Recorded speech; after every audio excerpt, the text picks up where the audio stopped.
Welcome to the deep dive.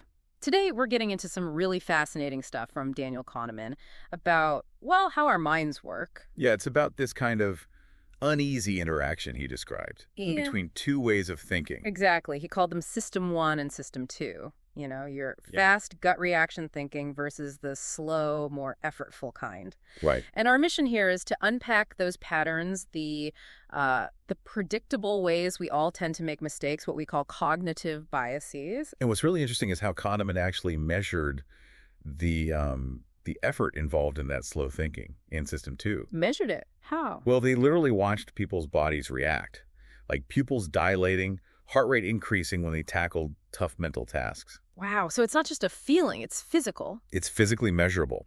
It shows how much energy, how much attention your deliberate mind is actually using up. It has limits. Okay, so System 2 costs real energy. Makes sense why we might avoid it sometimes. But System 1, the fast one. That one runs on shortcuts.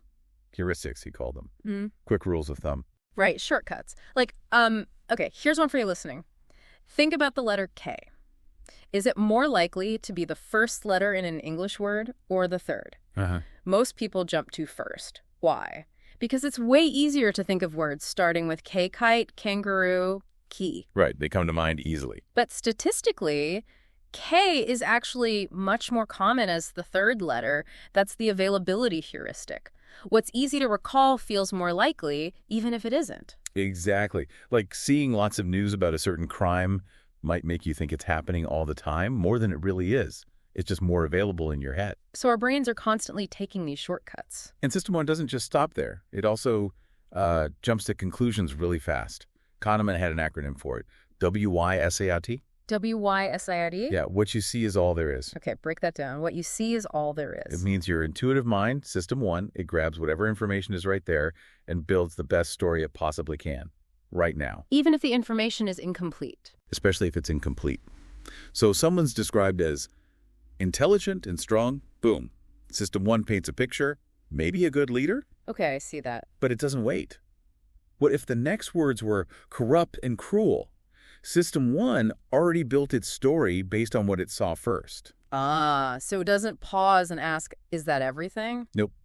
And this is also where hindsight bias comes from, that I knew it all along feeling. Right, looking back, everything seems obvious. Because System 1 built a neat, tidy story of the past, making it feel like it had to happen that way. It makes learning from mistakes really hard. Because you think you saw it coming, which means we really need that System 2 to step in and say, hold on, what are we missing here? Exactly. But as you said, System 2 takes effort.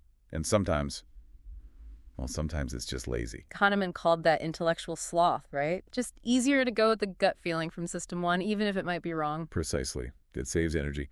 And speaking of feelings, another huge bias is loss aversion. Oh yeah, this one's powerful. The idea that losing something hurts more than gaining the same thing feels good. Roughly twice as much, according to his research. The famous mug experiment showed it perfectly. Explain that one quickly. Sure, people who are given a mug typically demanded, say, twice the price to sell it compared to what other people who didn't own one were willing to pay to buy the exact same mug. Just because they owned it, that feeling of potential loss just looms larger? It does. Ownership instantly makes you feel the potential pain of losing it more intensely. It's amazing how these mental quirks shape our choices. So if our intuition, our System 1, is so full of these potential traps, is there a better way? Well, it's interesting. Kahneman highlighted that often simple statistical algorithms actually do a better job at prediction than human experts. Better than experts. Often, yes. Think about the EPGAR score for newborns. Okay. It's a very simple checklist, an algorithm, basically, that's standardized.